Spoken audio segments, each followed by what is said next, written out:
Bien, mesdames et messieurs, bonsoir. Bienvenue pour cette nouvelle séance de l'Université populaire d'histoire. Et ce bienvenue, donc, c'est à la fois pour les spectatrices et les spectateurs de Pessac, mais aussi pour ceux de 14 autres cinémas. Alors, nous avons le plaisir à nouveau de présenter une avant-première avec France Télévisions, un documentaire. Et j'ai le plaisir d'accueillir le réalisateur de ce documentaire, Serge de Sampigny. Si vous voulez bien me rejoindre. Donc Serge de Sampigny, qui est réalisateur de documentaires, qui a consacré beaucoup d'œuvres à la Deuxième Guerre mondiale, et notamment dans la tête des SS, et puis la France à l'heure de l'occupation allemande, 2 films qui ont été projetés à Pessac en compétition dans le cadre du festival. Et je demande à Marianne Matar-Bonucci, historienne, de venir nous rejoindre. Voilà, qui est professeur d'histoire contemporaine à Paris 8, qui est spécialiste de l'histoire de l'Italie, et particulièrement de l'Italie fasciste, qui a publié notamment L'Italie fasciste et la persécution des Juifs chez PUF en 2012, et le totalitarisme fasciste aux éditions CNRS en 2018, qui est venu il n'y a pas si longtemps que ça à l'Université populaire d'histoire avec le film Le Traître, vous vous en souvenez, à propos de la mafia. Voilà, et last but not least, vous êtes conseillère historique sur le documentaire que nous allons regarder. Alors un petit mot peut-être juste d'introduction, de présentation. On est 100 ans après la marche sur Rome. C'est moi qui dois répondre. C'est vous le réalisateur. Oui, on est 100 ans exactement après le début de la semaine qui a conduit à la marche sur Rome et à la prise de pouvoir de Mussolini en Italie, donc fin octobre 1922. On est aussi dans un climat politique en Italie qui, de temps en temps, à tort ou à raison, évoque le retour de certaines idéologies. Je pense qu'effectivement, la question de Mussolini est une question actuelle. Marianne Matar-Bonucci en parlera mieux que moi, je pense. Elle qui a publié une tribune dans Le Monde il y a 2-3 semaines sur ce thème. Moi, je voudrais juste vous remercier de vous intéresser à ce travail qui nous a beaucoup intéressés et vous redire, comme je le fais à chaque fois que je viens ici, toute l'admiration que je porte à tout ce que vous faites ici. Et donc ailleurs, avec ce réseau de cinéma, c'est absolument remarquable et on est très, très heureux d'y participer un petit peu quand on peut. Merci beaucoup. Marianne. Oui, écoutez, merci d'abord pour votre invitation. Je vais aussi dire l'admiration que j'ai pour tout ce que vous organisez. Je suis parisienne, mais j'ai l'impression qu'il n'y a pas ce genre de choses avec un public si nombreux dans la capitale. Non, et je ne le dis pas par démagogie, je trouve ça vraiment formidable. Et chaque semaine, enfin, je me rends compte du boulot. Oui, c'est 2 fois par semaine, en fait. 2 fois par semaine, avec toujours des invités. Enfin, je crois qu'il y a Nicolas Werth la semaine prochaine. Donc, c'est vraiment sur Poutine, on ne peut pas rêver mieux. Voilà, donc bravo, c'est formidable. Et par ailleurs, je suis très contente de revoir ce film qui nous a valu quelques discussions, donc quelquefois un peu acharnées. Mais c'était très plaisant pour moi de travailler comme conseillère historique. Et c'est tout à fait passionnant de voir comment on fait passer en images, avec un autre type de récit, effectivement, des choses qu'on a pu découvrir dans les archives. C'est une autre façon de faire de l'histoire qui m'a beaucoup intéressée, mais on en reparlera peut-être tout à l'heure. Exactement. Juste une chose, vous dites Nicolas Werth, il n'y a pas mieux pour Poutine. Moi, je dirais que sur Mussolini, il n'y a pas mieux que Marianne. C'est pas pour se jeter des fleurs, si vous voulez, mais c'est vrai. Merci beaucoup. Bonne projection et à tout à l'heure pour l'échange. On est habitué au cinéma à des génériques qui durent 4 minutes. Et là, le générique, je crois, durait 30 secondes. Un peu plus, d'accord. Alors, voilà, il y a des personnes qui arrivent, d'autres qui sortent. On va pouvoir enchaîner. Alors, comme d'habitude, bien sûr, je vais lancer quelques questions et puis la parole sera dans la salle, à Pessac, dans les 2 salles de Pessac. Et puis, bien sûr, il y aura le numéro qui s'affichera pour les spectateurs des autres salles qui pourront envoyer leurs questions, comme à chaque fois, par SMS. Alors, évidemment, ce n'est pas le premier documentaire consacré à Mussolini. Il y en a déjà eu d'autres avant. Qu'est-ce que vous aviez envie d'apporter de nouveau ou de différent en faisant ce documentaire pour le centenaire de la marche sur Rome? Est-ce qu'il y avait des documents nouveaux? Est-ce qu'il y avait une historiographie nouvelle? Vous savez, vous dites que c'est pas le premier, c'est peut-être pas le premier, mais il y en a pas eu beaucoup. Et Ouais. puis surtout, il n'y en a pas eu en prime time à la télévision. D'accord. Jamais, je crois pas, je me trompe peut-être. Et moi, ce qui m'a frappé, c'est justement que Mussolini, ce paradoxe, que Mussolini est un personnage historique très connu, mais qu'on n'en parle quasiment jamais à la télévision. On en parle de temps en temps avec des documentaires spécialisés sur près du micro. des documentaires spécialisés sur, par exemple, les derniers jours de Mussolini. Oui, il y a eu beaucoup d'approches différentes. Un peu connexes comme ça. Et même en Italie, alors ça a été diffusé à la RAI italienne, la télévision publique italienne, il y a quelques mois. Et même en Italie, il n'y a pas tellement de portraits globaux sur Mussolini. Vous avez des documentaires sur Mussolini et les femmes, Mussolini et la marche sur Rome, sur un aspect de Mussolini. Des chapitres. Alors moi, je me suis dit qu'il fallait quand même parler de Mussolini, d'autant plus qu'il me semble que dans nos imaginaires, alors peut-être pas tout le monde, peut-être que beaucoup d'entre vous ont lu des choses sur lui, ce qui n'était pas mon cas. Il me semble qu'on a longtemps considéré Mussolini comme un tyran secondaire. C'est-à-dire qu'il n'était pas décisif comme l'a été Adolf Hitler, bien sûr. Et qu'en plus de ça, autour de la personne de Mussolini, sortait une sorte d'image pas très sérieuse, quoi. Mussolini, un bouffon, un rigolo, un personnage de comédie, pas sérieux, pas crédible, quoi. Voilà. Et je pense que souvent on rit un peu avec Mussolini, notamment, ce qui a été mon cas quand j'ai découvert les premières archives, quand on voit Mussolini faire ses mimiques, quoi. Alors on a envie de dire c'est pas sérieux, passons à autre chose. Et puis c'est pas lui qui a été décisif sur le déroulé de la Seconde Guerre mondiale. Or j'ai voulu montrer que peut-être il a été suiveur pendant la Seconde Guerre mondiale, mais que malgré tout, Mussolini prend le pouvoir en 1922, c'est-à-dire 11 ans avant Hitler, que Hitler l'admire, essaye de l'imiter. Par exemple, on parle de l'anniversaire de la marche sur Rome en octobre 1922. Un an plus tard, Hitler, à Munich, essaye de faire un coup d'État. Exactement un an plus tard, enfin un an et un mois plus tard. Et Hitler ne réussit pas à le faire. C'est un coup d'État manqué.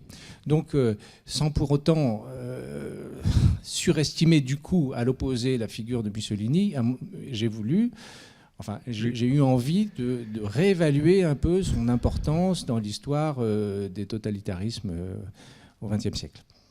Alors, le film s'ouvre avec cette formule que Mussolini, c'est un mélange de farce et de force. Est-ce que vous partagez cette formule, Marianne Matar-Bonucci? Même si, forcément, quand on concentre comme ça, c'est pas forcément juste. La formule sonne bien. Le mot farce ne me plaît pas tellement. Je me souviens plus. On a discuté autour de ça. Mais c'est le lancement du film, en quelque sorte. Ça fait partie au début. Bon, parce que précisément, tout ce qu'on voit très bien après dans le documentaire, c'est qu'on est loin de la farce et qu'on est plus proche de la tragédie. Et ce qu'on a essayé de faire, effectivement, c'est de montrer que peut-être qu'il n'avait pas été assez pris au sérieux, même si dans les années 20, il était, et jusqu'au milieu des années 30, comme l'a rappelé Serge, c'était la figure du dictateur nationaliste d'extrême droite. On venait de partout, d'Europe et dans le monde, pour voir les réalisations du régime. Donc, il n'avait pas cette image de César de carton-pâte, c'est le titre d'un livre qui est paru après la guerre, qui a été construite a posteriori. Alors, au début du film, vous insistez beaucoup sur la pauvreté en fait, de l'Italie par rapport à la France ou l'Angleterre. Vous citez un niveau de vie qui est très différent. Donc un peu comme l'Allemagne après dans les années 30, c'est-à-dire que le terreau du fascisme ou du nazisme, c'est à chaque fois, dans les deux cas, quand même une misère économique, des émeutes aussi, des grèves, enfin voilà, une grande difficulté sociale. Vous confirmez tout cet aspect-là comme élément déclencheur ou favorisant quand même l'émergence de de Mussolini ou oui, après Hitler en Allemagne. Il y a un contexte de crise indéniablement. L'Italie est un pays très pauvre, l'Allemagne l'est beaucoup moins, déjà. Mais dans les années 30... Même si dans les années 30, il y a effectivement ce contexte de la Grande Dépression qui frappe l'Allemagne de plein fouet. Alors, je crois qu'il y a deux éléments qui sont quand même indépendamment de la pauvreté, de la misère, parce qu'il y a d'autres pays, mais qui ne vont pas d'emblée... Qui vont pas basculer. Il y a deux éléments qui sont déterminants. Alors, un...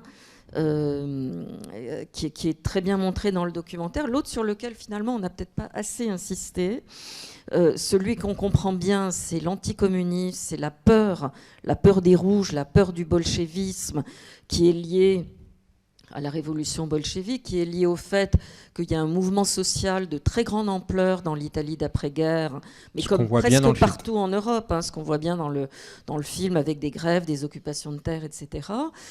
Et l'autre élément absolument déterminant, c'est la Grande Guerre, c'est l'héritage de la Grande Guerre, et y compris, alors ça c'est dit en effet dans le film, l'Italie estime avoir été lésée par les traités de paix, et même si les Italiens sont dans le camp des vainqueurs, d'une certaine façon, ils se considèrent comme ayant été vaincu. Et il y a un épisode, mais bon, c'est toujours pareil, on peut pas...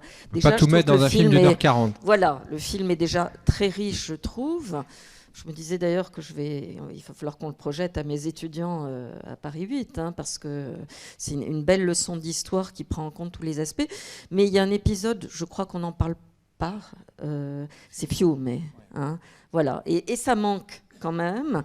Peut-être le rappeler en 2 secondes. Alors, Fiume donc, est une ville qui se trouve donc aux confins de l'Italie et de la Yougoslavie, en Istrie en fait, et qui comportait une population italienne importante.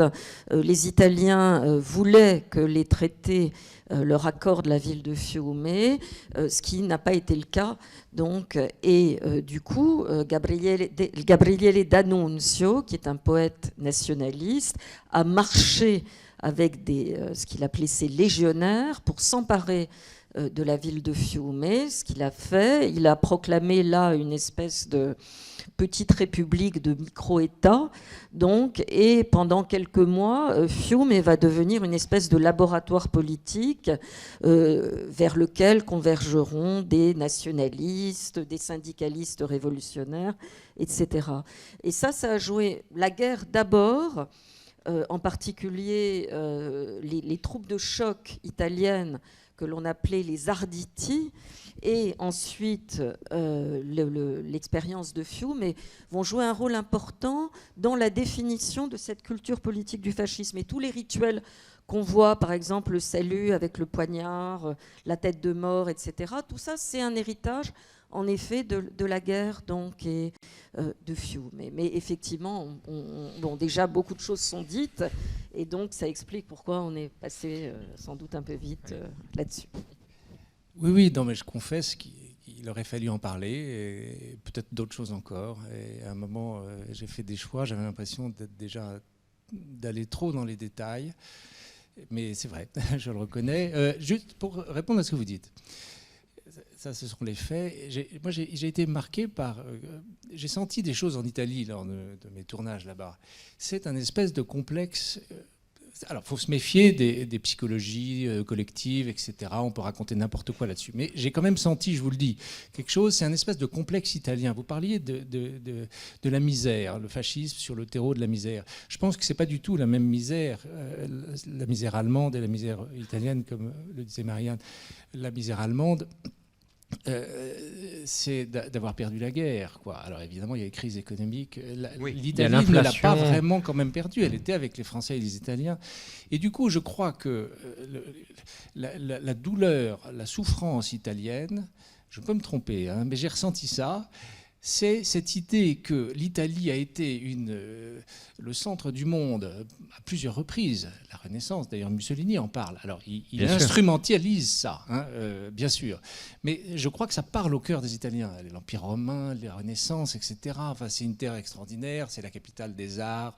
C'est un peu des clichés aussi, mais quand même dans l'imaginaire des gens, ça a son importance. Et quand Mussolini leur parle de les sortir de cette misère-là, de ce complexe, le petit Italien que les gens regardent avec un peu de gentillesse et un peu de mépris, alors que quand même, ils ont dirigé tout le pourtour de la Méditerranée. Je crois que cette misère-là, psychologique, a eu beaucoup d'importance aussi, et qu'elle relève. Alors là, ça rejoint peut-être l'Allemagne, mais avec des modalités très différentes, un sentiment d'humiliation. Oui. Et vous parlez juste après, dans le film, bien sûr, du sentiment de fierté qu'il redonnerait aux Italiens. Enfin, c'est dans le prolongement de ce que vous dites. Je reviens sur les origines de l'arrivée de Mussolini au pouvoir. D'une part, vous évoquiez quand même la Première Guerre mondiale. Il y a quand même l'idée d'une brutalité, d'une violence qui doit régler les situations. C'est dit un petit peu dans le film. Il y a une formule comme ça de Mussolini qui dit qu'on... Finalement, la violence, elle peut être tout à fait morale si elle résout des situations. Donc, on a l'impression que c'est... Des situations gangrenées. Voilà, c'est ça. Donc ça, peut-être...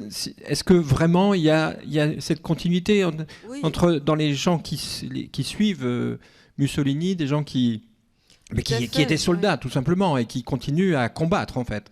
Non, ça, je crois que c'est en effet très important. C'est l'héritage de ce que les historiens appellent la culture de guerre, oui, c'est ça. Qui est en effet très présent donc, dans la culture politique du fascisme. Et il y a eu pendant cette guerre un apprentissage donc, de la violence. D'ailleurs, on le voit bien, Mussolini lui-même a fait la guerre, a été blessé. Ça a été le cas de la plupart des... Il y a beaucoup d'anciens combattants qui sont de jeunes hommes et qui reviennent de la guerre parmi les fondateurs du fascisme. Et quand ils n'ont pas fait la guerre, ils regrettent de ne pas l'avoir faite. Donc je crois que là, en effet, ça, c'est quelque chose de fondamental. Et il y a une forme de culte de la violence. La violence a souvent été exaltée dans les régimes totalitaires, mais par exemple dans la culture politique marxiste, il y a cette idée qu'il faut utiliser la violence comme accoucheuse de l'histoire. C'est le thème de « on ne fait pas d'omelette sans casser des œufs », etc. Mais là, c'est autre chose. C'est vraiment l'idée qu'il y a dans l'usage de la violence quelque chose de positif parce que l'homme se révèle en tant que tel. Vous allez, je crois, avoir des discussions bientôt sur masculin, sur la virilité, alors là, etc. La virilité, le virilisme, comme on dirait aujourd'hui, est effectivement au cœur de cette culture politique fasciste. Donc la guerre est vraiment l'élément fondateur. C'est pour ça d'ailleurs que certains historiens, c'était le cas de Joseph Sternel, ont pu voir dans la France de la fin du XIXe siècle, autour de Barès, de Maurras, etc., le berceau du fascisme. Bon, ça semble tout à fait incongru quand on voit à quel point la guerre a, encore une fois, joué un rôle important. Alors, ce qui ne veut pas dire que le nationalisme était présent, et ce qui est le cœur de doctrine du fascisme, c'est un hyper-nationalisme qui est effectivement présent. Alors, un peu... ça va dans le sens de ce que décrivait Serge, c'est-à-dire qu'il y a cette idée que les Italiens, au fond, en Europe, et notamment dans le partage colonial, ont été lésés. Et donc, il y a une espèce de nationalisme du pauvre, en quelque sorte, qui va justifier, d'ailleurs, la revendication coloniale. L'Italie estimant qu'elle n'a pas eu sa part du gâteau, et donc les Italiens ne comprendront pas du tout, sincèrement, profondément, pourquoi l'Italie est victime de sanctions en 1935, alors que la Grande-Bretagne et la France se sont taillés des empires sans que ça suscite de protestations. Alors, dans mais bien avant, mais quelques dizaines d'années Mais avant. bien auparavant, et il faut rappeler que l'Éthiopie était un État membre de la Société des Nations, donc il était prévisible et logique que la France, la Grande-Bretagne prennent parti en faveur de l'Éthiopie. Bien sûr. Alors, à propos de la marche sur Rome et de la prise de pouvoir, vous avez cette formule, je crois, de coup d'État légal, il me semble. Hein. Est-ce que vous pourriez expliquer, parce que c'est vrai que quand même, finalement, c'est une prise de pouvoir par intimidation, par peur, par pression politique. Mais ce moment précis où finalement il y a une espèce de reddition. Alors, je trouve que le film, là, pour le coup, les images d'archives sont vraiment très probantes et très parlantes parce que, comme on le voit bien quand même, c'est pas, je veux dire, ces légions fascistes qui convergent vers Rome n'ont rien de très impressionnant, hein, pour le coup. Elles sont nombreuses quand même. Elles sont nombreuses. Alors en tout, on estime qu'il y avait à peu près 26 000, hein, autour de 26 000. Donc c'est quoi? C'est la manifestation de la NUPES à Paris il y a quelques jours, si vous me permettez ce parallèle osé, hier. Bon, c'est-à-dire c'est quand même pas, je veux dire, c'est pas des divisions d'armées et on les voit mal armés. En plus, il va pleuvoir. Quelquefois, ils seront un peu affamés. Donc, la démonstration de force en tant que telle. Alors, sur leur passage quand même, ils vont faire ce qu'ils ont fait depuis 2 ans. L'essentiel s'est passé dans les 2 années qui précèdent, en réalité. Hein. La marche sur Rome, c'est un dénouement. C'est un dénouement de 2 années de guerre civile, d'usage intensif de la violence. Et on est à la fois dans une démonstration de force, effectivement, qui aurait pu, comme le film le rappelle bien, être tout à fait stoppée net si le roi avait décidé de proclamer l'état de siège. Et on est aussi dans la négociation politique, puisque Mussolini fait monter les enchères jusqu'à ce qu'il soit effectivement appelé par le roi. Alors je disais, tout s'est passé dans les 2 années qui précèdent, parce que ce qui est intéressant, c'est que bon, il y a eu bien évidemment les violences fascistes avec une opposition qui est exsangue, qui a été complètement détruite, hein, quand même. Et les gens se sont habitués, et ça peut donner à réfléchir. C'est-à-dire que depuis plusieurs mois, il y a des rumeurs de coups d'État. Les gens se sont habitués à l'idée d'un pouvoir autoritaire et à la possibilité d'un coup d'État. Et quand les choses arrivent finalement, on n'est plus si surpris que cela, d'autant que toute une partie des élites pensent qu'ils vont pouvoir jouer au plus fin et se débarrasser ensuite de Mussolini.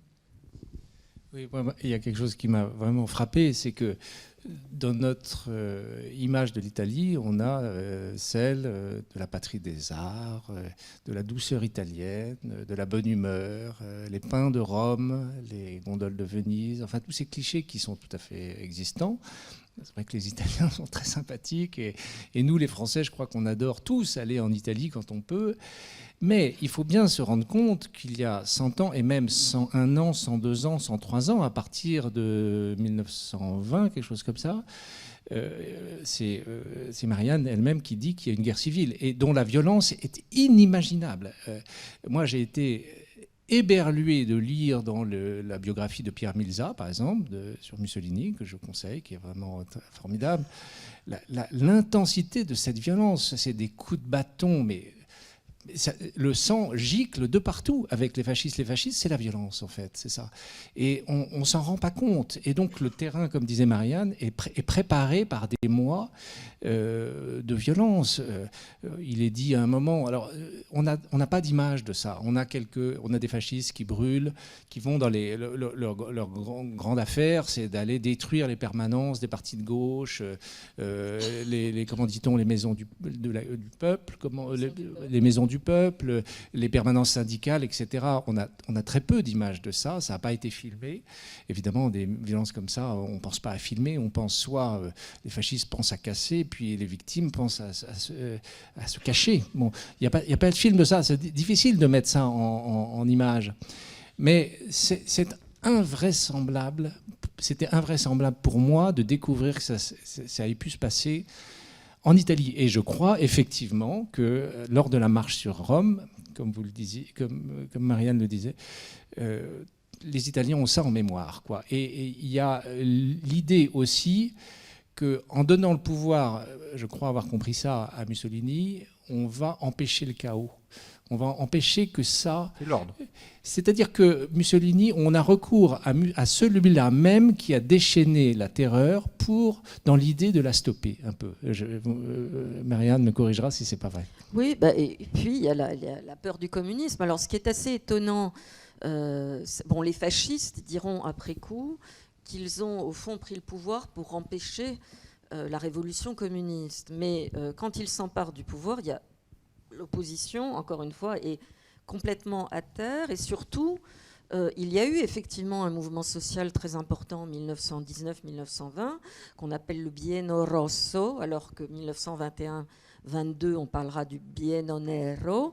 Et quand commence le Biennio Nero, le Biennio Rosso est fini, parce que après que les grèves ont eu lieu, les gens ont obtenu souvent satisfaction. Il y a eu des augmentations de salaire, de vraies conquêtes sociales, mais il n'y avait pas de projet de révolution bolchevique. Alors, il y a eu des faux semblants, par exemple, à Turin, qui est la ville de Gramsci. Il y a tout un mouvement des conseils d'usine, et évidemment, on ne choisit pas le terme conseil par hasard. Pour les communistes, le modèle, à ce moment-là, c'est la révolution bolchevique. Mais les classes dirigeantes ont peur de la révolution. Il y a ce témoignage de la dame qui dit on avait peur que les communistes viennent manger les enfants, je crois, ou quelque chose comme ça. Donc il ne faut pas sous-estimer ce qu'a été la peur du communisme, d'autant que en Allemagne, avec la révolution spartakiste, en Hongrie, je veux dire, il faut déjà à l'époque, les informations circulent, on est dans un contexte international et européen, il y a eu de vraies tentatives révolutionnaires. Mais ça n'a pas été le cas en Italie. Et donc, Mussolini a beau jeu de dire qu'il a sauvé le pays de la révolution, il n'y a pas eu...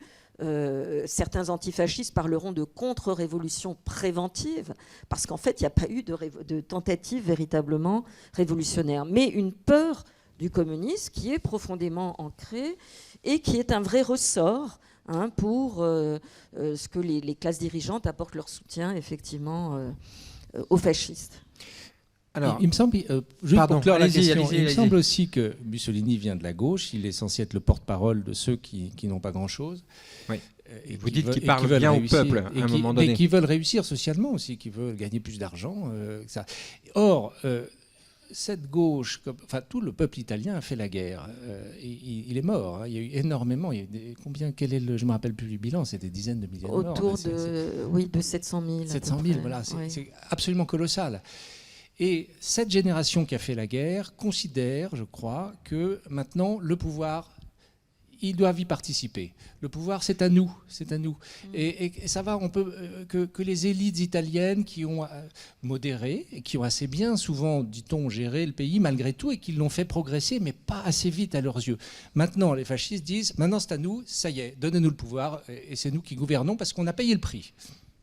Et d'ailleurs, Mussolini, dans les articles, puisque la guerre est aussi décisive, parce que c'est le moment où Mussolini, qui était socialiste, donc une tendance radicale du Parti socialiste italien, est exclu du Parti socialiste parce qu'il rompt avec la ligne dominante du Parti socialiste italien, qui était celle de la neutralité, précisément pendant la guerre. Et donc c'est à la suite de son exclusion qu'il va créer le Popolo d'Italia, qui deviendra le journal fasciste. Et il écrit des articles à la fin de la guerre où il appelle de ses voeux au pouvoir ce qu'il va appeler une tranchéocratie, c'est-à-dire cette nouvelle relève qui est issue des tranchées. Et donc, effectivement, il y a l'idée que les gens qui se sont sacrifiés doivent obtenir une récompense, au fond, de leurs efforts, tout simplement.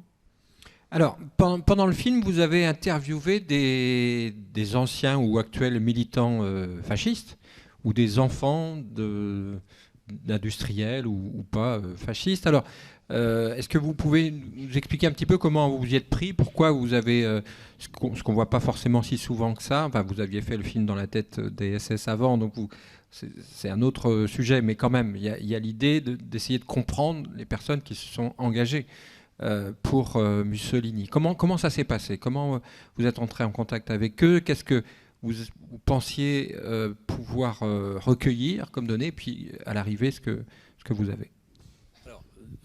Déjà la méthode, et après je vous dirai sur le fond ce que j'en pense. La méthode, évidemment, nous de Paris ou d'ailleurs, de l'étranger, on ne peut pas trouver des témoins comme ça. Donc on s'adresse très classiquement à des journalistes qui sont dans le pays même, des journalistes politiques. Là, c'était un journaliste qui est très bon, qui s'appelle Alessandro Lani, qui travaille à la RAI, à la télévision publique La RAI, et on lui a dit est-ce que vous pouvez nous trouver des témoins de cette époque-là qui sont toujours en vie, et des deux bords, voilà, des deux bords, pour essayer de comprendre les points de vue, évidemment, qui sont encore en vie. 80 ans plus tard, c'est assez compliqué, parce qu'ils sont encore en vie, mais très, très âgés. Et je dois vous dire que je suis coutumier d'interviews de personnes qui ont plus de 90 ans, même plus de 95 ans. Il y a quelques années, j'ai fait l'interview d'un SS qui avait 98 ans. Et alors, on pourrait dire, évidemment, déjà, le principe même de l'interview en histoire est contesté souvent par les historiens, parce qu'on dit, oui, mais ces personnes ont peut-être été vivantes à ce moment-là, mais depuis 80 ans, 70 ans, 60 ans, ils reconstruisent dans leur mémoire tout ce qu'ils ont vécu, ils habillent leurs actes d'une espèce de légitimité factice, et finalement, ça ne sert pas à grand-chose. Ce qu'aiment bien les historiens, c'est le document d'époque, le document, et même, ça dépend des documents, parce que si c'est, par exemple, sous le fascisme, un homme qui écrit à sa femme une lettre, oui, mais il y a une censure éventuellement, donc on ne dit pas tout. Donc les documents, c'est très difficile. En fait, tout est très, très difficile dans un documentaire. Est-ce qu'il faut vraiment des interviews ? Je suis assez d'accord avec cette objection soulevée par les historiens. Bon, une fois qu'on a dit ça, malgré tout, on est quand même, je crois, content de voir des gens qui ont vécu cette époque, parce que moi, je suis né en 1965. Qu'est-ce qui m'autorise à parler à la place des Italiens de cette époque-là? A contrario, si on ne met pas d'interview, qu'est-ce qu'on met? On met ce que je pense moi, ou on met que des citations de cette époque, mais qui peuvent être tronquées aussi. Alors, évidemment, la solution la plus rigoureuse, ça serait de faire des interviews d'historiens, comme Marianne, et quelques autres, d'historiens italiens. Et c'est vrai que dans les documentaires d'aujourd'hui, on considère qu'il vaut mieux aller vers les acteurs eux-mêmes. C'est un choix. C'est-à-dire qu'on considère la chose suivante, c'est que pour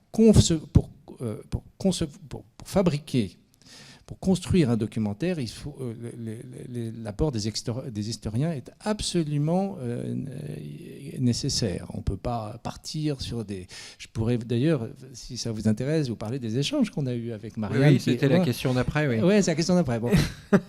Donc on considère qu'on doit être inspiré par les historiens, mais qu'en revanche, les interviews doivent considérer des gens...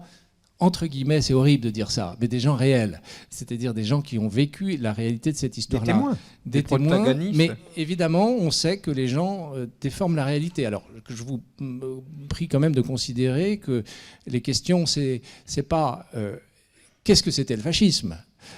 On ne leur demande pas de raconter l'histoire objective. On leur dit, vous aviez 15 ans au moment où Mussolini a je ne sais pas quoi. Qu'est-ce que vous avez pensé à ce moment-là? Et vous remarquerez que tous les interviews disent, par exemple, cette dame qui dit que Varsovie, moi, ma grand-mère a dit ça. Voilà, c'est de vrais souvenirs. Alors, peut-être qu'elle omet d'autres souvenirs, consciemment ou inconsciemment. Peut-être qu'elle arrange les situations, mais ces interviews-là sont faites pour donner un peu de chair et donner un peu un sentiment quand même de l'époque. Voilà. Oui. Mais c'est contestable, je suis d'accord. Après, c'était pas forcément le sens de ma question, mais dans la conclusion du film, il y a quand même aussi des réflexions sur aujourd'hui. C'est-à-dire, quelle est la perception qu'ils ont aujourd'hui? Est-ce qu'ils recommenceraient? Et il y en a plusieurs qui disent qu'ils recommenceraient.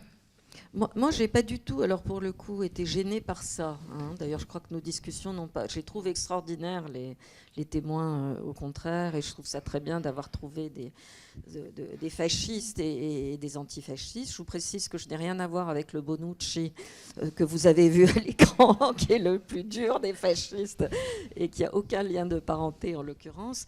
Donc ça, je trouve ça très bien. Et en effet, je crois que c'est à prendre comme des documents plus de mémoire que d'histoire, mais c'est très intéressant de voir que ces personnes âgées, pour certains, n'ont rien renié, continuent à avoir une image positive. Et dans les choses qui sont dites, quand même, il y a aussi des témoignages intéressants. Par exemple, cette femme juive, donc, qui montre ce qui est vrai, que jusqu'en 37-38, la plupart des Juifs n'imaginaient pas une seconde que le régime allait se retourner contre eux, comme il a fait. Donc là, le témoignage est intéressant.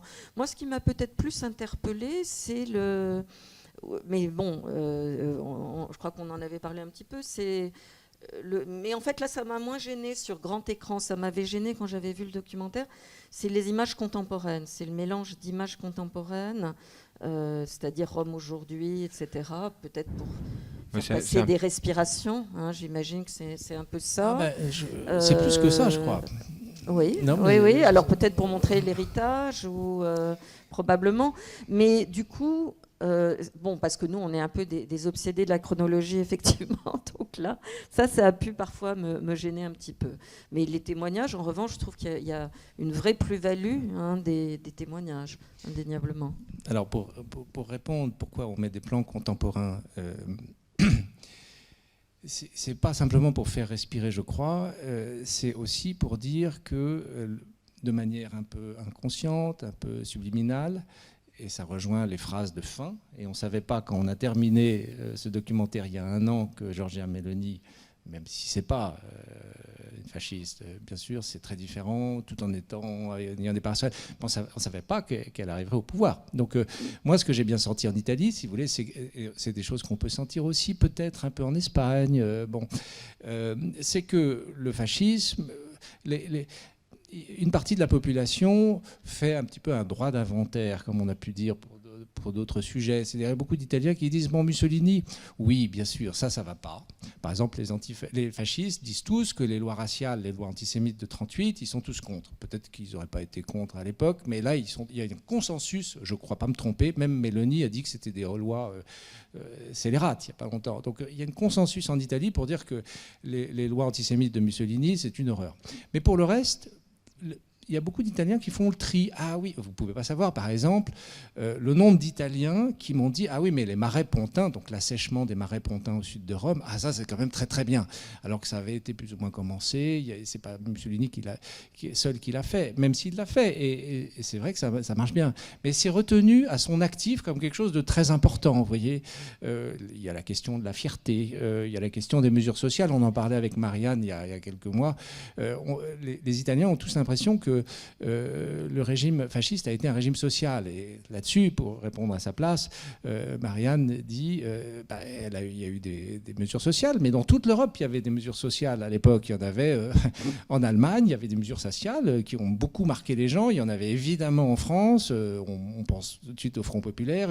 C'était l'époque des mesures sociales. Donc les Italiens ont une lecture un peu ambigu, je crois, du fascisme. Et si on montre, je reviens à votre question, si on montre des plans d'aujourd'hui, c'est pour montrer, peut-être pas qu'il y a une imprégnation du fascisme, parce que les gens ne referaient pas ça, mais il y a quand même ce sentiment aujourd'hui, je crois pouvoir dire ça, vous voyez comme je suis prudent, chez une partie des Italiens, de dire, bon, Mussolini, en même temps, ça se tenait, il tenait les choses, il y avait quelqu'un à la barre, il y avait un pilote, il y avait une volonté, il y avait une fierté, il y avait tout ça.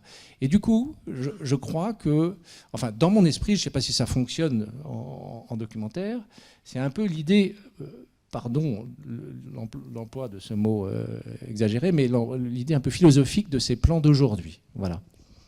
Mais bon, ce qui peut en effet aussi se justifier, je pense, au plan sur l'architecture fasciste, parce que donc il y a en effet une réflexion sous-jacente sur la mémoire, et l'un des éléments les plus tangibles, de cet héritage du fascisme en Italie, à la différence pour le coup, par exemple, de l'Allemagne. Comme c'est un régime qui a duré presque 25 ans, hein, qui a duré longtemps, vous avez de l'architecture fasciste absolument partout. Hein.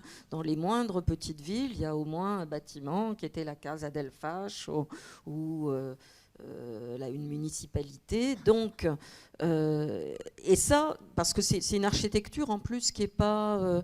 qui souvent est pas mal, hein, des bâtiments de qualité, durables. Il y avait plusieurs styles architecturaux, donc il y a même une certaine forme de variété. Alors ça peut être tout à fait, ça peut être du néoclassique, un peu mégalomane, si je puis dire. Mais voilà, il y a cette variété d'architecture fasciste, et ça peut contribuer à accréditer l'idée d'un régime qui a fait, hein, d'un régime bâtisseur au sens propre, mais au sens aussi métaphorique, et qui contribue à accréditer ce discours qu'évoquait Serge, c'est-à-dire finalement un régime qui, sur certains points, s'est trompé, c'est ce que dit Meloni aujourd'hui, hein, mais qui, globalement peut-être, a fait des choses positives. A anche fatto delle cose buone, comme on dit, c'est la formule consacrée, a fait des choses plutôt pas mal. Hein. Or, la guerre, tout ce qu'on voit dans le film, eh bien, c'est la conséquence logique de ce régime. C'est-à-dire que les lois raciales ne sont pas un accident, elles n'ont pas été adoptées comme on l'a longtemps imaginé sous pression de l'Allemagne, mais il y a une espèce de continuité dans la radicalisation, dans la logique totalitaire, la fameuse métaphore du cycliste, hein, qui pour pédaler, qui pour ne pas tomber doit constamment pédaler, et ça c'est au cœur même donc de la logique politique du fascisme. Et du totalitarisme, c'est ce que développe Hannah Arendt, moi, que je trouve très intéressant, c'est que le totalitarisme, pour durer, c'est comme le fascisme, oui, a besoin de désigner toujours des nouveaux ennemis. Voilà, ça c'est un mécanisme affreux, parce que tout le temps il faut désigner, lui c'est pas bien, et alors du coup ça soude les gens, une partie des gens, où les gens se sentent obligés de se souder ou font semblant de se souder. Il y a quelqu'un qui raconte que les Italiens sont ambigus là-dessus. Ils disent oui, mais ils disent non, mais quand même, il y a la matraque derrière. Et donc, on désigne de nouvelles cibles, et ça permet, alors l'Éthiopie, après les Juifs en 1938, après les Grecs, avant c'était les communistes, avant c'était, etc., les syndicalistes, et le pouvoir tient comme ça. Et c'est le mode d'action des totalitarismes, enfin un des modes d'action du totalitarisme, mais évidemment pas que l'italien. Alors, en introduction, vous évoquiez des discussions acharnées. Alors, c'est vous qui avez lancé l'expression. Enfin, quand je dis vous, c'est Marianne. Alors, est-ce que vous pouvez nous en parler un petit peu ? Sur quel point, finalement, quel point d'histoire ou de représentation il y a eu discussion ? Parce qu'il y a une difficulté, de toute façon, à toujours synthétiser, à bien expliquer, à rentrer dans le détail sans trop perdre le spectateur. Le film dure qu'1h30 ou 1h40 et on ne dit pas la même chose que dans un livre de 500 pages, forcément. Donc, je ne sais pas s'il y a un ou deux points que vous pouvez évoquer. Le titre, j'avoue que Enfin oui, globalement, je me souviens, mais pas dans le détail. Mais effectivement, on a parfois passé des soirées au téléphone à discuter, et chacun était effectivement campé un peu sur ses positions. Mais globalement, je veux dire, moi, je suis très contente du résultat, encore une fois. Je me retrouve dans la construction générale du film. Alors, le titre, Serge souhaitait donc un titre... Alors, je ne sais plus comment c'était formulé exactement. C'est-à-dire que j'ai lancé auprès de France Télévisions ce projet avec un titre que... faut bien commencer avec quelque chose, si vous voulez, quand vous avez un projet. Donc, vous dites, ça va être un peu provisoire, on va l'affiner, etc. Un titre qui était Mussolini, l'homme qui voulait être César. Bon. Je me disais, tiens, à la télévision, ça va leur parler, César... Bon. Et j'avais raison, parce qu'ils ont trouvé le titre très bien. Alors, vous savez, au début, quand vous avez un projet, il faut le faire accepter. Donc, le titre, on verra plus tard. Et ils considéraient, à la télévision, c'est ça qui est amusant, c'est qu'ils considéraient que c'était un titre... Je ne dirais pas que ça serait insultant pour eux de dire que ça les faisait rêver, que ça faisait rêver. Bien sûr que non. mais ça avait quelque chose d'universel. Vous voulez, César, d'accord, Mussolini, César, on voit bien.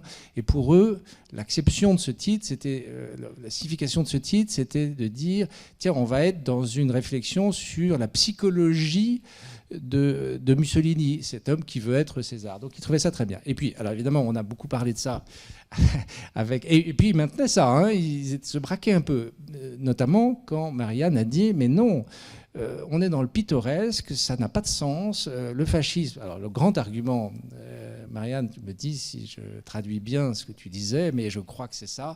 Marianne disait, le fascisme c'est une nouveauté, c'est quelque chose de neuf, c'est une création délétère, mais c'est une création, ça, bien sûr, il y a une instrumentalisation, il y a une référence à l'Empire romain, parce que ça parle aux Italiens, mais en fait, ça n'a rien à voir avec l'Empire romain. Le fascisme n'est pas passéiste. Par exemple, quand on parle de Franco, du dictateur Franco, oui, du général Franco, je crois qu'on peut dire qu'il se réfère toujours au passé, la Reconquista, Mussolini, il se tourne vers l'avenir, il veut créer quelque chose, et c'est justement un totalitarisme, une nouveauté qu'il crée.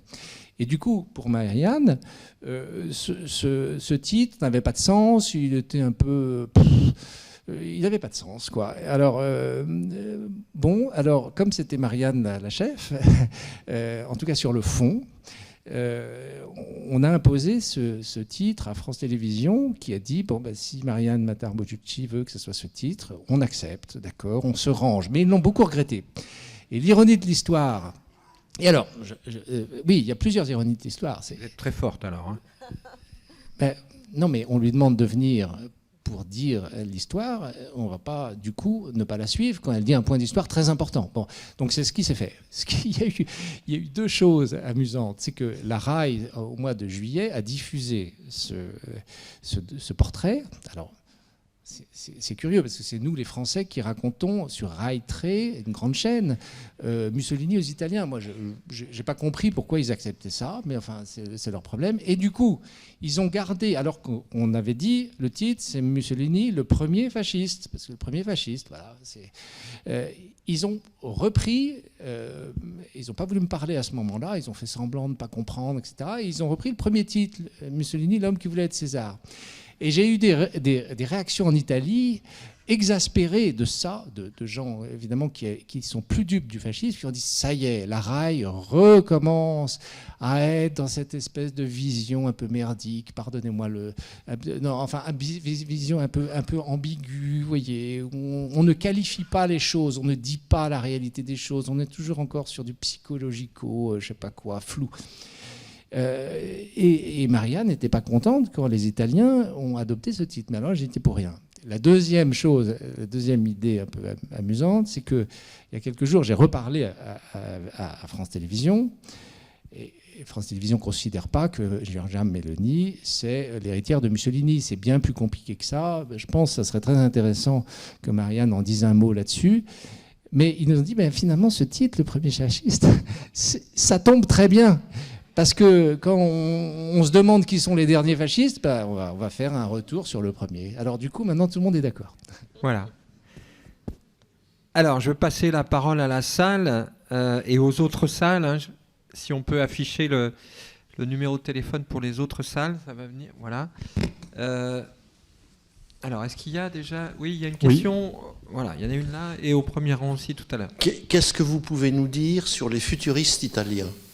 Parce que ce mouvement qui était au départ un mouvement culturel, il est contre les femmes, il est pour la guerre, il est pour la vitesse, et c'est des éléments qu'on trouve dans votre film.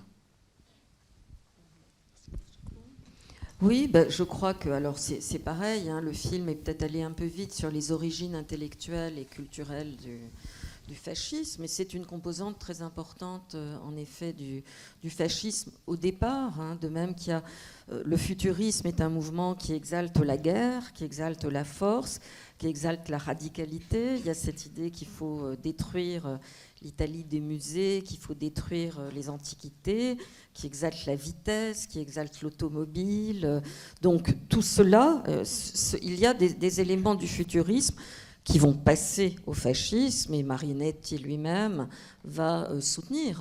Il y a des futuristes qui sont présents, dont Marinetti d'ailleurs lors de la fondation du mouvement des faisceaux. Donc c'est une composante originelle effectivement du régime, alors qui va aller en étant minorée quand même avec le temps, parce que ce régime devient de plus en plus conservateur, mais ce qu'il garde aussi de ses origines futuristes et de l'influence de Margherita Sarfatti en particulier, c'est qu'il n'y aura jamais, à la différence de l'Allemagne, ça c'est une différence importante, il n'y aura jamais de ligne esthétique officielle du fascisme italien. Et donc, en matière d'art plastique, par exemple, eh bien, les futuristes continueront à pouvoir produire et à exister, alors qu'en Allemagne, eh bien, ils se seraient retrouvés immédiatement du côté de l'art dégénéré. Alors, il y a une autre composante qui est présente dans le fascisme des origines. Bon, celle qui va s'imposer comme étant la principale, c'est le nationalisme, mais il y a aussi au départ une composante syndicaliste révolutionnaire. Les syndicalistes révolutionnaires étaient favorables aussi, c'était cette composante du mouvement ouvrier qui était favorable à l'entrée en guerre parce qu'ils pensaient que la guerre accoucherait d'une révolution. Et donc ces syndicalistes révolutionnaires sont très présents, par exemple, à Fiume, lors de l'expérience de Fiume, avec en particulier quelqu'un qui ensuite va s'éloigner du fascisme, qui s'appelle Alceste de Ambris, qui va être à l'origine, lors de l'occupation de la ville de Fiume, d'un texte de référence qui préconise le corporatisme. Alors le fascisme va effectivement mettre en place un régime corporatiste, mais qui sera édulcoré de ses composantes vraiment les plus révolutionnaires. Mais en tout cas, oui, le futurisme, c'est en effet une de ces âmes originelles, si vous voulez, qui vont converger donc dans la doctrine fasciste. Parce que ce qui est difficile à comprendre à propos du fascisme italien, c'est que c'est une doctrine en fait qui se construit en marchant, qui se construit par syncrétisme, qui se construit à travers la pratique, à travers l'action. Mussolini a cette formule qui revient très souvent: notre doctrine, c'est le fait. Et ce n'est qu'au milieu des années 30 qu'il y a véritablement une doctrine fasciste qui est définie. Mais avant ça, il y a des programmes successifs, les discours de Mussolini, mais encore une fois, le fascisme se constitue donc et se trouve véritablement progressivement. Donc du coup, si on parle, les néofascistes se réfèrent évidemment de préférence au fascisme de gauche, au fascisme syndicalisme révolutionnaire. Donc on peut aussi, dans l'histoire du fascisme, choisir des moments suivant ce qu'on veut en faire. C'est l'une des difficultés. Mais il y a cependant, encore une fois, des composantes initiales présentes d'emblée et qui vont perdurer. Et c'est le bellicisme, avec l'héritage de cette culture de guerre, et cet hypernationalisme qui porte en lui-même, et ça, bon, on pourra parler de l'actualité peut-être, mais qui conduit forcément à l'exclusion, qui porte en germe, l'hypernationalisme porte en germe des logiques d'exclusion. Ça, je crois que c'est quelque chose de très important à comprendre. Bon, j'aime pas beaucoup les vérités intemporelles, mais là, je crois quand même. Qu'il y en a une. Alors, j'ai une question de Fronton, du cinéma de Fronton. On retient beaucoup plus les noms des principaux lieutenants d'Hitler, très peu pour Mussolini. Gouvernait-il seul ? Alors, il gouvernait quand même seul, au sens où il s'appuyait effectivement sur un certain nombre de hiérarques, c'est comme ça qu'on les appelait, mais comme le fera d'ailleurs Hitler, il jouait aussi beaucoup des rivalités donc, entre hiérarques, et puis il y avait régulièrement ce qu'on appelle en langue fasciste la relève de la garde, c'est-à-dire que quand les hiérarques étaient susceptibles de conquérir trop d'importance, eh bien, on les affectait à d'autres missions. Alors, il y a une question ici. Oui, j'amène le micro.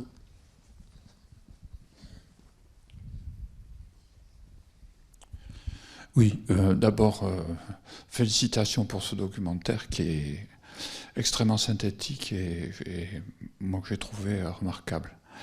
Et dans le documentaire apparaît la figure de Gramsci, et je voulais en parler un petit peu parce que Gramsci il a élaboré une théorie disant que c'est l'appropriation de la culture. C'est par la culture qu'un pouvoir politique arrive à dominer au niveau de l'opinion publique et à prendre la domination en quelque sorte. Quelle est votre analyse sur est-ce que le fascisme ça a été aussi une appropriation culturelle de l'opinion oui, culturelle, oui, et puis intellectuelle de l'opinion publique italienne, parce qu'il y a eu la violence, mais il y a eu aussi l'appropriation culturelle. Je réponds. Oui. Alors, tout à fait, vous avez raison. Donc, Gramsci a beaucoup insisté dans ses analyses, en particulier sur le concept d'hégémonie et d'hégémonie culturelle, avec cette idée que si un jour les communistes voulaient arriver au pouvoir, eh bien, il faudrait aussi réussir à conquérir les esprits. Et c'est pour ça qu'en particulier, il misait beaucoup sur les intellectuels pour l'aider dans cette perspective. Alors, ce qui est quand même une sacrée ironie de l'histoire, c'est que à partir des années 70-80, c'est l'extrême droite qui s'est approprié ce concept d'hégémonie culturelle. Par exemple, le groupe autour du Grèce, avec l'idée justement et peut-être qu'ils sont en effet en train de gagner, de ce point de vue-là, que la bataille, elle se mène sur le plan culturel. Alors pour ce qui est du fascisme, bien sûr, ils étaient parfaitement conscients, sans doute pas grâce à Gramsci, mais parce que c'est quand même l'époque aussi. Alors, pas grâce à Gramsci, mais en revanche, Mussolini observe aussi ce qui se passe en Russie, dans la Russie bolchevique. Il vient de cette culture-là, de la culture communiste, et donc il connaît l'importance de la propagande. Et du cinéma. Et du cinéma, qui est décrété l'arme la plus forte. Ce que disait Lénine également. C'est un slogan, ça devient un slogan donc, du régime. Et donc il est tout à fait conscient de l'importance de la propagande. D'ailleurs, on voit dans le documentaire effectivement la création de cet Istituto Luce, qui est l'Istituto Luce, donc les actualités cinématographiques est créé. Les studios de Cinecittà à Rome sont créés à ce moment-là. Et le ministère, alors un peu sur le modèle d'ailleurs de ce qui va être fait en Allemagne, mais enfin c'est apparu très tôt, ils vont créer ce gigantesque ministère de la culture populaire, qui est une administration absolument considérable, qui joue un rôle de contrôle justement de tout ce qui se produit sur un plan culturel et qui joue aussi un rôle de propagande en Italie même et à l'étranger. Alors il y a en effet une forme de séduction des Italiens qui va s'opérer au fil du temps, d'embrigadement, je dirais plutôt d'embrigadement, car parallèlement à ce rôle du ministère de la Culture populaire, le régime met en place des organisations de masse, des organisations de jeunesse, des organisations de femmes, des syndicats, des organisations professionnelles, et la population passe à la moulinette de la propagande qui est faite donc dans le cadre de ces organisations. Alors le moment où il y a eu un débat très important entre les historiens sur le fait de savoir s'il y avait eu un consensus autour du régime fasciste. C'est l'un des grands historiens du fascisme qui s'appelait Renzo De Felice qui avait, dans les années 80, dit oui, le régime n'a pas été qu'une dictature, mais il y a eu un moment où les Italiens ont soutenu effectivement Mussolini et le régime.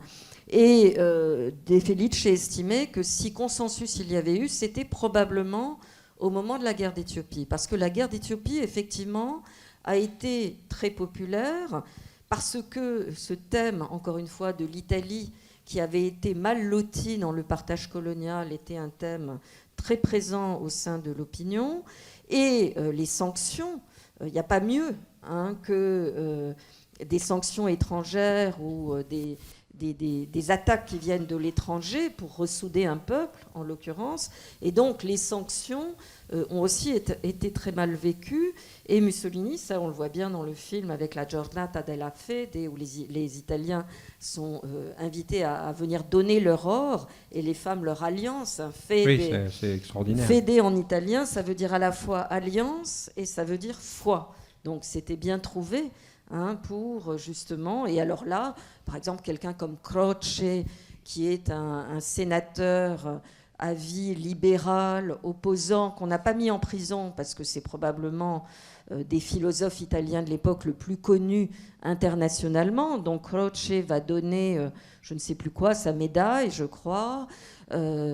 La reine va donner aussi ses bijoux. Enfin, la communauté juive va inviter les Juifs d'Italie à contribuer aussi à la récolte de l'or. Donc, toute la nation, on peut avoir l'impression que vraiment toute la nation est derrière, effectivement, Mussolini à ce moment-là. Mais comme le film le montre bien aussi, ça ne dure pas très longtemps, ce moment de ferveur, parce que déjà...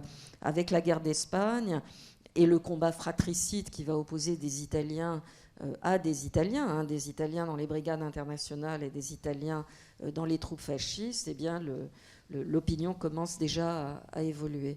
Je vous recommande un roman, un auteur qui est très intéressant de ce point de vue-là, qui a été traduit en français, qui est Elio Vittorini, dont l'œuvre a été traduite chez Gallimard. Il avait publié un premier texte intitulé L'œillet rouge, où à l'époque il était fasciste et il raconte comment le fascisme pouvait fasciner une partie de la jeunesse. Et puis, en 36-37, j'ai plus la date exactement en mémoire, il va publier sous forme de feuilleton, d'épisodes, ce qui sera ensuite rassemblé sous le titre Conversation en Sicile. Et là, on voit bien comment, peu à peu, au moins au sein des nouvelles générations, le doute commence à s'insinuer et comment ce consensus se lézarde, au fond. Juste deux choses, si vous voulez. Je crois que la question du consensus du peuple italien, le supposé consensus qui a été avancé à plusieurs reprises, questionné beaucoup, c'est une des grandes questions de cette période-là. Voilà. Et vous pouvez imaginer le désarroi de gens comme moi qui font des documentaires quand on reçoit les premières images, parce que vous avez Mussolini qui parle à des dizaines de millions, de milliers de personnes qui, de temps en temps, ont l'air... certains pas loin d'être en transe. Vous avez vu la transe de ceux à qui on annonce qu'on va envahir l'Éthiopie. Et vous recevez des images comme ça, vous dites, mais alors c'est quoi ça? Les Italiens, ils sont fascistes ou bien non? Alors tout de suite, vous vous dites, mais non, c'est les caméras de propagande qui sont en train de filmer ça. Ils filment certains groupes et pas d'autres. Et puis vous vous dites aussi, mais non, le parti fasciste a dit à tous ses militants, venez envahir la place. Et puis ceux qui sont antifascistes, ils ne viennent pas sur la place. Et en plus, ils ne crient pas. Donc c'est très difficile. Et moi, je peux vous dire que quand je regarde ces images, je pense souvent à une formule très connue de Jean-Luc Godard qui disait « Une image juste ? Non, juste une image. » Voilà. La deuxième chose, c'est que pour répondre, monsieur, sur Gramsci et poursuivre ce que disait Marianne, l'idée de l'appropriation culturelle, d'imposer ses vues dans le débat public, depuis les années 70, effectivement, à l'extrême droite en France, on le voit bien aujourd'hui avec... là encore, je ne veux pas faire de rapprochement abusif, hein, comprenez-moi bien, mais enfin, quand même, dans la droite nationaliste, si on l'appelle comme ça, aujourd'hui, Marion Maréchal, qui est mariée avec quelqu'un de Fratelli d'Italia, qui a quitté la Ligue pour être Fratelli d'Italia, qui est un ancien adjoint de Salvini, a créé un institut, je crois qu'il s'appelle l'INSEP, à Lyon, justement pour former les militants, leur donner le bagage culturel, avec cette idée d'une infusion des thèses qu'elle soutient dans la population, et cette idée générale, si on gagne la bataille des idées, on gagnera le pouvoir tout court.